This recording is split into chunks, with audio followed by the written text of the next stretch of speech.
Bismillahirrahmanirrahim. Assalamualaikum warahmatullahi wabarakatuh. Allahumma salli ala Sayyidina Muhammad wa ala ali Sayyidina Muhammad. Sahabat online yang dirahmati Allah, semoga kita semua dalam lindungannya mendapatkan umur barokah, rezeki yang banyak, dan selalu diberikan kesehatan. Dalam pembahasan kali ini, menghidupkan logika orang berilmu. Mari kita simak penjelasan dari guru kita, yaitu Kiai Gus Bahauddin. Jadi kalau suwun barokahnya hormat sama orang alim kados Ki Akil, Ki Siras dan tenaga keluarga mriki. Orang menghidupkan logika ilmu lagi. Jadi kalau seneng lah nak dalam Gusmus ahli ilmu boten krono niat fakir boten. Biar sampean ngerti lah kalau ngadepi ahlul ilmi itu pun boten level. Ahlul ilmi itu kalau punya logika itu tidak bisa dibantah. Saya beri contoh sekian contoh yang nyata yang diajarkan Rasulullah SAW. Nabi itu pernah mau dipermalukan orang karena Nabi ngendikan la adwa wala tiarata, tidak ada penyakit menular. Terus ada orang iseng kok onta yang kena gudisen itu dijejerkan yang waras ikut kena gudisen. Terus orang ini tanya, ya Rasulullah ini tadi sehat tapi kena onta yang gudisen ikut gudisen. Nabi tanya lagi, faman a'dal awal, yang gudisen pertama ketularan siapa? Wah itu dari Allah ya, maksud saya seperti itu. Jadi ada terus orang-orang kafir itu cara berpikir aja alal alihata ilaha wahida inna hadalah syai'un ujab. Muhammad ya tentu mereka masih jangkar, Muhammad problem kita ini banyak, kalau Tuhannya satu tidak cukup, ada problem kredit macet, ada problem macam-macam kan, utang piutang macam-macam, kalau Tuhannya satu tidak cukup, kita butuh Tuhan banyak karena problem kita banyak. Lalu Nabi mengajarkan mereka apa logika yang dibangun, kalau kamu jadi buruh kemudian majikan kamu banyak, semuanya merintahkan kamu bingung enggak? Ya bingung. Tuhan kamu itu majikan kamu, kalau banyak-banyak perintah semua kamu yang bingung. Ya sudah mat Tuhannya satu saja. Itu disebut darabawa masalah rojulan fihi syuraka umutasakisuna wa rojulan salamal lirrojul. Nah sekarang itu kita ini mulai kehilangan fatonahnya Rasulullah SAW. Nabi dulu itu kalau nerangkan ilmu itu logikanya gampang sekali. Logika yang dibangun tuh gampang sekali. Ada orang cerita, ya Rasulullah saya ini ada sekian anak saya, yang paling saya cintai satu. Apa saya boleh melebihkan yang paling saya sayangi dalam pemberian? Nabi jawabannya itu tidak langsung jangan enggak. Apakah kamu berharap bahwa mereka semuanya baik ke kamu? Iya semuanya saya ingin baik ke saya. Ya kalau gitu jangan. Kan tidak fair kita mengunggulkan yang satu, melebihkan yang satu, sementara kita berharap semuanya baik. Itu tidak fair kata Nabi. Jadi dulu Nabi itu, terus ini yang cerita fikih. Dulu Ahlul Madinah itu mangga, itu masih pentil sudah dijual. Pentil dijual harganya 2 juta. Masa iya pentil harganya 2 juta? Karena dengan asumsi sudah jadi mangga. Tapi ketika Nabi datang di Madinah dan penduduk Madinah itu abkhosnasi kailan, orang paling buruk dalam pertimbangan dalam jual beli. Nabi cara ngendikannya itu unik. Ara'aitum law anna waha yamna'us samra fabima yastakhillu ahadukum mala akhi. Kalau pentil ini ternyata kena angin terus kemudian tidak jadi buah, lalu kamu nerima uang 2 juta itu atas nama apa? Atas nama beli pelem, nyatanya belum jadi mangga. Mosok kalau pentil seharga 2 juta. Semenjak itu terus Ahlul Madinah sadar kalau jual buah itu nunggu ba'da buduwi solahiyah, setelah samroh ini berbentuk. Tapi Nabi tetap ngendikannya pakai logika. Nah sekarang banyak kiai yang sidik-sidik neraka, sebenarnya Nabi itu ngajari logika. Ada pemuda dia itu hipersek, mau masuk Islam tapi tetap boleh bebas. Saya ini ingin Islam tapi jangan larang seks bebas. Wah itu sahabat semuanya melarang ketemu Nabi karena ini ngawur betul, masa pamit Islam kok. Tapi setelah gaduh, Nabi tanya, kenapa gaduh? Ada pemuda mau masuk Islam tapi yasta'izinu fi zina, dia minta izin supaya tetap boleh zina. Kata Nabi, suruh saya ke sini. Setelah datang di depan Rasulullah, logika yang dibangun Nabi itu luar biasa. Atuhibbuhu li bintik, Kamu suka punya anak putri kemudian jadi demenannya orang laki-laki hidung belang? Ya ndak, saya bunuh orang itu. Andaikan itu ke ibu kamu, saya bunuh orang itu. Atuhibbuhu li bintik, atuhibbuhu li ummik, atuhibbuhu li ukhtik, atuhibbuhu li kholatik. Kamu suka punya anak putri yang jadi demenannya orang? Ya ndak suka ya Rasulullah. Kamu suka kalau punya ibu didemeni orang banyak? Ya ndak suka Nabi. Sampai otaknya itu yastakbihu zina, sehingga otaknya itu wah zina itu buruk betul. Akhirnya ya Rasulullah sudah, saya mau se-Islam tanpa zina-zina. Karena logika yang dibangun Nabi itu luar biasa. Nabi pertama mengingatkan atuhibbuhu li bintik, atuhibbuhu li ummik, atuhibbuhu li ukhtik, atuhibbuhu li kholatik. Sampai dia ini nggak bisa apa-apa. Sudah Nabi sudah. Jadi logika ini yang harus kita waris. Lagi-lagi kembali yang bisa waris itu ahlul ilm. Sama itu kan kayak diskusinya Nabi Yahya dan Nabi Isa. Nabi Yahya itu suka berkawan orang-orang soleh. Setiap berkunjung di mana itu nyari yang orang-orang soleh. Ditanya kenapa kamu berkawan orang soleh? Ya berkawan orang soleh itu asik. Tapi kalau Nabi Isa enggak. Kalau ada desa-desa yang masih hitam, masih merah itu dikunjungi kemudian dibina. Ditanya sama Nabi Yahya, lima anda tanzilu ala syirarin nas. Kok kamu kumpul orang-orang yang kayak gitu? Jawabnya beliau, innama ana tabibun udawil mardo. Di mana-mana nabi itu ya dokter, di mana-mana dokter menyembuhkan yang sakit. Jadi dulu logika kebalikan itu dibangun, sehingga dulu ulama khilaf itu ikhtilaful a'immah apa? Rahmah. Masyhur itu. Saya sering cerita dan itu ada di kitab Khilyatul Auliya. Nabi Yahya itu lebih ceria. Nabi Isa itu agak sering cemburut. Atau kebalikannya, pokoknya yang satu tuh mali aro ka'abisan ka'annaka taqnatu mir rahmatillah. Kamu kok sering cemburut, seakan-akan rahmat Allah itu terbatas, wong kok ora iso syukur. Yang satu gojlok, mali aro ka dohikan ka'annaka ta'manu mim makrillah. Kowe kok guya-guyu, kok is bebas kon neraka wae gitu. Nah, sehingga ya itu tadi sudut pandang.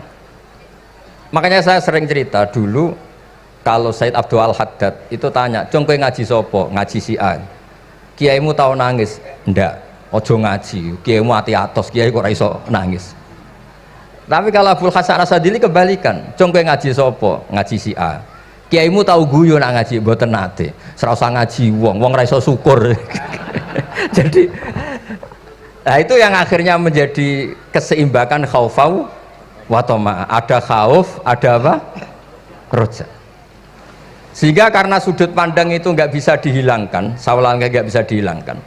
Ini yang sering diceritakan Kisah itu kakaknya ini. Dulu Muhammad bin Hasan Asy'ibani, Imam Syafi'i itu lama sekali beliau jadi ulama top yang suka fikir, dianggap fikir itu aman, ngeringankan hisab. Nggak jenengan fikir yang dihisab malaikat apanya kan? Kan nggak bisa ngisab jenengan, apa saja tidak punya.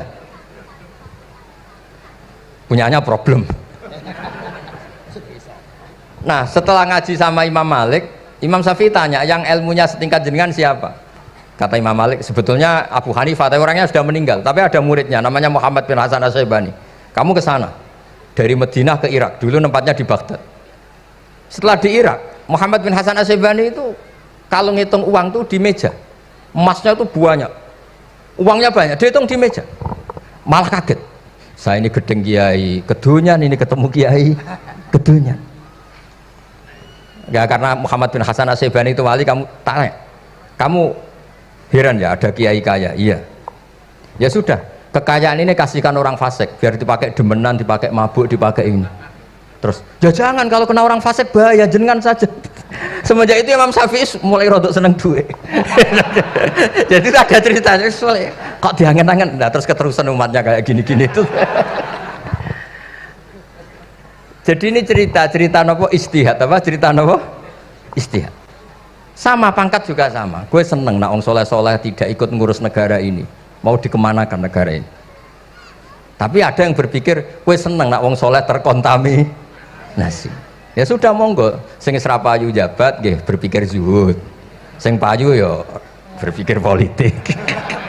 Yang penting semuanya itu berdasar ilmu. Yang penting itu semuanya berdasar apa? Ilmu. Karena ilmu ini basis yang paling diridani Allah Subhanahu wa ta'ala. Masyhur itu di Ihya sering diceritakan Imam Ghazali, Ana alim uhibbu kulla alim. Kata Allah, saya ini alim dan sangat mencintai orang alim. Karena orang alim ini yang tahu perspektif. Orang yang enggak, yang ngiranya, saya ulang lagi, yang ngiranya itu enggak ilmiah. Di depan orang alim itu sangat-sangat apa? Ilmiah. Yaitu tadi misalnya ada ayat wa min ayatihi manamukum billaili wan nahar. Masa iya tidur yang ngorok semua turunnya secara jelas kok jadi wa min ayatihi. Tanyakan ahli medis, sistem tubuh kita kalau nggak tidur itu kayak apa rusaknya. Dan toat pas-pasan ini satu-satunya solusi yo turu. Bengi ngempet kepen delok dangdut, delok dugem. Barang turu jebule esuk wis bar, alhamdulillah. Cara melek iman kamu seberapa? Tarikan-tarikan maksiat posisi kamu terjaga bisa kalah kan? Tapi kalau tidur sukses kan tarkul maksinya. Nah, karena tidur itu sukses menghilangkan maksiat disebut wa min ayatihi manamukum billaili wan nahar. Sampai Imam Ghazali ngendikan di makalah itu sehingga nanti ibadahnya umat ini di akhir zaman an-naumu, ibadah terbaiknya itu tidur. Nah niku mulane maksud kula ngeten lho. Sampeyan anut jalur wong alim dia turu ya ibadah, tengok-tengok ya ibadah, jagongan nggih ibadah, gojol-gojolkan ambek kanca nggih napa? Ibadah. Karena ini semuanya kul bi fadlillah bi rahmati fa bidzalika napa? Falyafrahu. Tapi kalau kamu tidak punya basis ilmu, adanya suudzon. Kiai kok jagongan guyon sewengi ku kiai opo? Kiai kok turu sewengi ku kiai. Karena basisnya ada ilmu. Padahal jelas ketika Rasulullah bikin urutan kebaikan, pertama Nabi ngendikan kamu menolong orang. Jika tidak bisa, terakhir Nabi ngendikan takufu syarraka anin nas fa innaha shadaqatun minka ala nafsik. Tadi beliau juga cerita di nasihat Imam Mun, idza lam tuhsin fala tusi. Kalau tidak bisa berbuat baik, setidaknya kamu tidak berbuat jelek sama orang lain. Dan potongan ini paling gampang apa? Tidur kan? Wis sampean nak turu wis ra zina, ra maling, ra ngrasani wong wis ora tusi. Nah, dengan konstruksi usul fikih seperti itu kamu tahu kualitas ayat wa min ayatihi manamukum billaili wan nahar. Ya sama, ternyata makan itu yang menjaga nyawa, ternyata makan itu yang menjadikan syukur. Kalau kamu nggak percaya puasa, sama nak poso gedang goreng mewah, gedang goreng mewah, air satu teguk itu mewah. Makanya kalau lama dulu ada santri kepengen mangan enak, ya saya ingin mangan enak gini-gini caranya gimana, itu rumusnya ada sate, ada mie ayam, idamuhu alju. Kalau kamu ingin enak, lauknya itu lapar. Ya kita kalau puasa itu semuanya kan enak. Nah itu lagi-lagi basisnya itu ilmu. Nah sekarang banyak orang yang sudah tidak peduli dengan ilmu, kayak ijazah dilakoni kan. Jadi kayak wiridan la ilaha illallah itu sebetulnya harus dibarengi dengan ilmu. Ini yang terakhir supaya nggak lama-lama. La ilaha illallah itu basisnya ilmu. Surga yang begitu mewah itu dibikin juga bagi yang melafadzkan la ilaha illallah. Neraka yang begitu ekstrim, sampai kalau benda dijatuhkan dari atas ke neraka itu sampai bawah nunggu 70 tahun. Bisa kamu bayangkan kalau kamu di dalam naiknya susah itu. Ini dijatuhkan ke neraka itu sampai bawah nunggu berapa? 70 tahun. Loh, neraka sebegitu ekstrim itu dibikin untuk yang menolak la ilaha. Berarti kalimat ini kalimat spesial. Kalimat yang neraka dibikin ya atas nama itu yang menolak, surga dibikin juga atas nama itu yang menerima. Itu satu saktinya la ilaha illallah. Sakti kedua, orang kafir 70 tahun ngelafatkan la ilaha illallah sekali langsung dihukumi mukmin. Yughfar lahum ma qad salaf. Qul lil ladzina kafaru iyantahu yughfar lahum ma qad salaf. Orang yang melafatkan la ilaha illallah Muhammadur Rasulullah itu dosa 70 tahun kafir itu hilang semua. Tapi gara-gara ada ilmu terus diumumkan tahlil dening Kiai Haji Niam mesti sing nguri wah sawi mesti. Padahal kalau kamu tahu ilmunya tadi ini kalimat yang luar biasa, kalimat yang bisa melebur dosa. Bahkan dalam madzhab Sadiliyah itu unik. Kalau kamu wiridan la ilaha illallah itu jangan istighfar dulu, istighfarnya belakangan. Alasannya Abdul Hasan As-Sadili itu fa'lam annahu la ilaha illallah wastaghfir li dzambik li hadil kalimah. Orang kafir 70 tahun dia istighfar 100 kali enggak akan dimaafkan Allah. Tapi ngelafatkan la ilaha illallah langsung dimaafkan. Jadi orang bisa dimaafkan tuh barokahnya la ilaha illallah.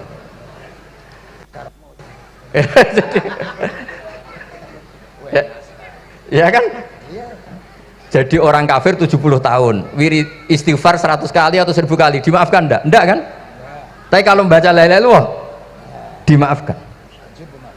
Jadi istighfar tuh ngefek positif itu kalau dibarengi la ilaha illallah. Makanya wastaghfir li dzambika ay bihadil kalimah, cara Abdul Hasan. Kamu boleh istighfar berdasar hadhil kalimah, berdasar la ilaha illallah. Tapi terus kemudian ya thariqah itu banyak, itu urusan rasa. Justru karena la ilaha illallah kalimat thayyibah harus disucikan dulu. Caranya istighfar dulu. Nah itu urusan monggo lah. Tapi apapun itu basisnya harus napa? Ilmu. Basisnya harus ilmu. Jangan malah sentimen. Wong di kuburan wiridan la ilaha illallah dihukumi kafir. Nah, itu kan aneh. Wong kalimat ini yang kafir saja menjadi muslim, sekarang yang muslim menjadi kafir. Itu faham kok seaneh itu gitu kan. Ya karena basisnya ada ilmu tadi. Coba kalau basisnya ilmu, itu kan aneh betul. Hadil kalimah kalimatun soro bihal kafiru musliman. Fakaifa sorol muslimu bidzalika kafiron. Ini kalimat yang kafir saja menjadi muslim. Masa dengan kalimat yang sama yang muslim menjadi aneh gak? Aneh. Jadi kalau suwon, pokoknya basis ilmu harus sekuat-kuat. Ini caranya gini nagih kiai kon sregep mulang ojo politik terus ngoten. Tapi politik ya bagian dari ilmu, wis ra iso diterangno les. Nggih ngoten mawon. Assalamualaikum warahmatullahi wabarakatuh. Alhamdulillah, semoga kita semua bisa mengamalkannya dan mendapatkan ilmu yang manfaat dan barokah. Amin. Allahumma amin. Wallahu a'lamu bissawab. Wassalamualaikum warahmatullahi wabarakatuh.